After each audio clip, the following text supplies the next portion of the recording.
सब पर शब्द मोहिनी छाई, मंत्र मुग्ध भय सब नर नारी। यूं दिन रैन जाते हैं बीते, लव कुश ने सबके मन जीते। वन गमन, सीता हरण, हनुमत मिलन, लंका दहन, रावण मरण, अयोध्या पुनः आगमन, सब विस्तार सब कथा सुनाई। राजा राम भय रघुराई, राम राज आयो सुखदाई। सुख समृद्धि श्री घर घर आई। कक्षा 8वीं के छात्र प्रियांशु शर्मा की जुबानी, तो मैं उनको इसके लिए सादर आमंत्रित करता हूँ। एक बार दशहरा बीत चुका था, दीपावली समीप थी। तभी एक दिन कुछ युवक युवतियों की एनजीओ टाइप टोली एक कॉलेज में पहुंची।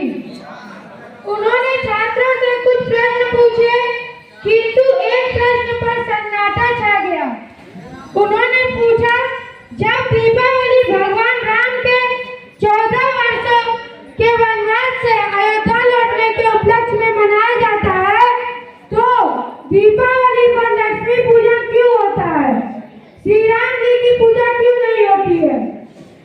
प्रश्न पर सन्नाटा छा गया, क्योंकि उस समय कोई भी सोशल मीडिया तो था नहीं, स्मार्टफोन भी नहीं था, किसी को कुछ नहीं पता। तब सन्नाटा छीनते हुए हम में से एक हाथ प्रश्न का उत्तर देने हेतु ऊपर उठा। उसने बताया कि दीपावली उत्सव 2 युग, सतयुग त्रेता युग से जुड़ा हुआ है। सतयुग में समुद्र मंथन से माता लक्ष्मी प्रकट हुई थी, इसलिए लक्ष्मी पूजन होता है। और त्रेता युग में भगवान श्री राम 14 वर्ष वनवास के बाद अयोध्या पुनः लौटे थे, जिस खुशी में अयोध्या वासियों ने दीप जलाकर प्रभु श्री राम का अयोध्या वापस लौटने की खुशी मनाई थी। इसलिए इस पर्व के 2 नाम है, लक्ष्मी पूजन जो सतयुग से जुड़ा है, और दूसरा दीपावली जो त्रेता युग श्री राम से और दीपों से जुड़ा है। उत्तर के बाद थोड़ी देर तक सन्नाटा छाया रहा, क्योंकि किसी को भी उत्तर नहीं पता था, यहाँ तक कि प्रश्न पूछ रही टोली को भी नहीं।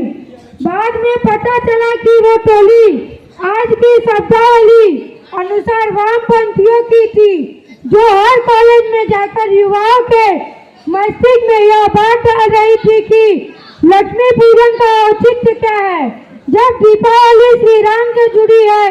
कुल मिलाकर वह छात्रों का ब्रेन वॉश कर रही थी, लेकिन उत्तर के बाद वह टोली गायब हो गई।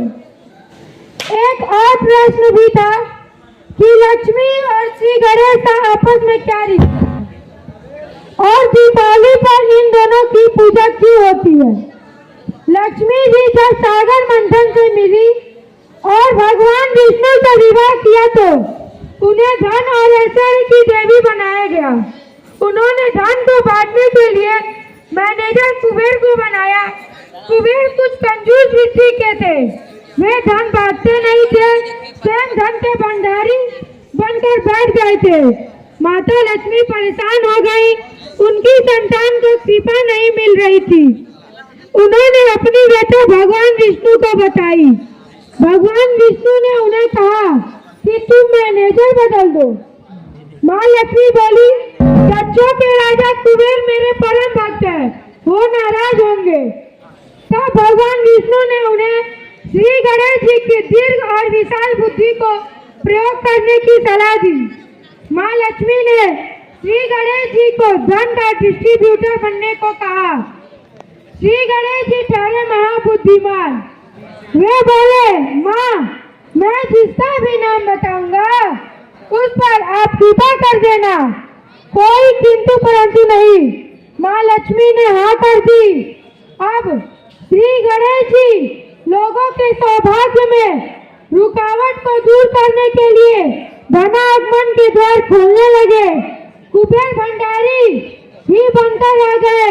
श्री गणेश जी पैसा प्रदान करने वाले बन गए।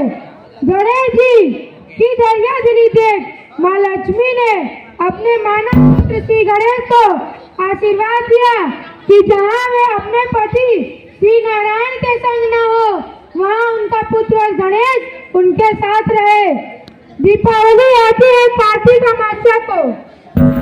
दीपावली कार्तिक अमावस्या को भगवान विष्णु उस समय योग निद्रा में होते हैं। वे जागते हैं 11वें दिन बाद देव उठानी एकादशी को। माँ लक्ष्मी को पृथ्वी भ्रमण करने आना है। शरद पूर्णिमा से दीपावली के बीच के 15 दिनों में तो वे संग ले आती है श्री गणेश जी को। इसलिए दीपावली को लक्ष्मी गणेश की पूजा होती है। यह कैसे विडंबना है कि देश और हिंदुओं के सबसे बड़े त्योहार का पाठ्यक्रम कोई विस्तृत